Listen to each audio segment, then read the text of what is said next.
Hi there, it's Will from BookClubBleu. Sorry for the poor quality today. I can't seem to get it to stop lagging on a high quality. Okay, having a rather lazy Sunday here. Just doing a bit of reading, a bit of drinking coffee, which has been a lamentably unfixed fixture of the book club lately. See me drinking to fully enjoy the content of the books we're talking about.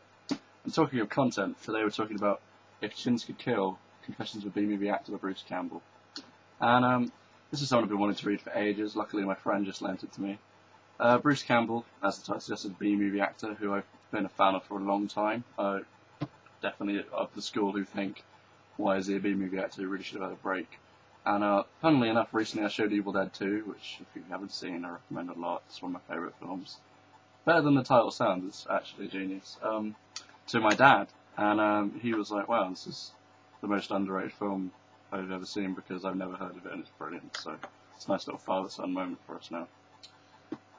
So why did I want to read this? One, I'm a fan of Bruce Campbell. After, getting into him as this kind of like subculture icon with his catchphrases, checking out interviews with him, I just found that he was a really funny, really down-to-earth guy. And I think both of those play out very well in this book because the essential idea of it is a down-to-earth actor's biography. He says, who wants to hear about all these, sort of sport-rotten actors when no one ever hears the working stiff story, basically. On the one hand, it goes through his life from a sort of all-American, if not slightly weird, outcasty upbringing. I forget where, but essentially, talking about his exploits, kind of vaguely rural America, all this sort of things, firecrackers, dens, army raids with his brother and stuff like that, which is very fun to read about. And the main thing I got out of his childhood is he was a misfit, and you look at him, he's like this big, obviously square-chinned, all-American guy, and his friends just started putting him in those roles of like, an attractive character, when he really was just a bit like all of us, really. Well, all of us at the book club, I should imagine. No offense if you're not a bit of an outsider, but that's what we cater to, I think. So yeah, I'm not phrasing this very well, but I believe, they thought he was the best looking for him they had to put in the films, and that's just how it happened. Whereas in real life, he was really a misfit. And the same thing throughout the Evil Dead films, you see that he's like a reluctant hero, so it kind of echoes that, which is interesting. The story just goes through his whole career from, Evil Dead, which was pretty much interesting to me as an aspiring filmmaker, because that was just a bunch of kids who, against all the odds, made a successful film. Into working in television, all the people he's met, and just essentially a lot of brilliant anecdotes. And the inside look on just how films are made, especially on like a low level, is really cool to read. I haven't really found it elsewhere, because even when you see like a behind the scenes, it's still like very glamorous the way it's done up and edited in this really impressive featurette. And this is really just a guy trying to make some money in the craziest business imaginable, really. But yeah, that down-to-earthness really plays through in the fact that he'll sort of talk about, meeting some famous actor on a film and really being like, awestruck at the same time as like he'll go off to talk about pulling a prank on his friends or, his piece of crap car that keeps breaking down.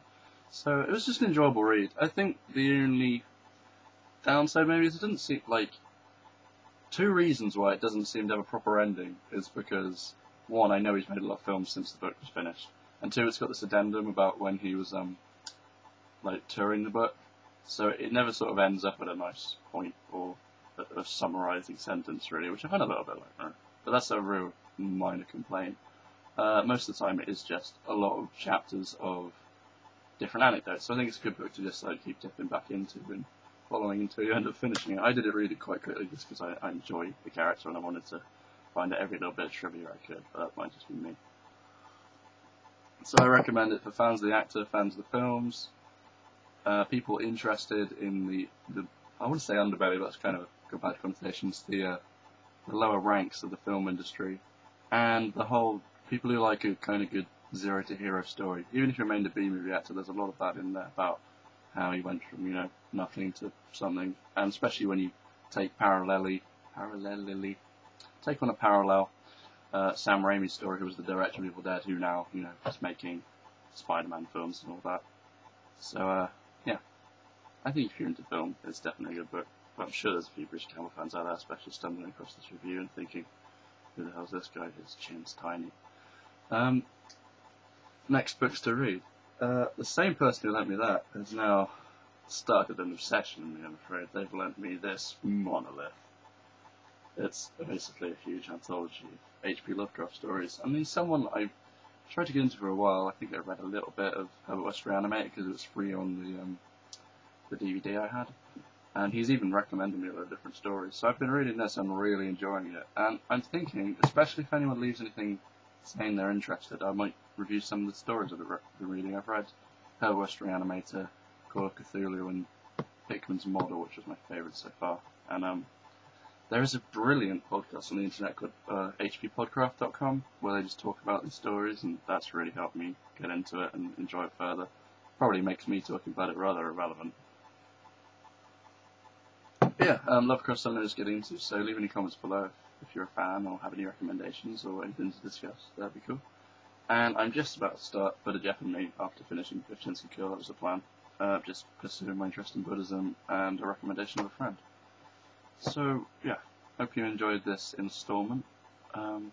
Sorry about the low quality and the rambling nature of my coffee-fueled reviewing. But, yeah, see you soon.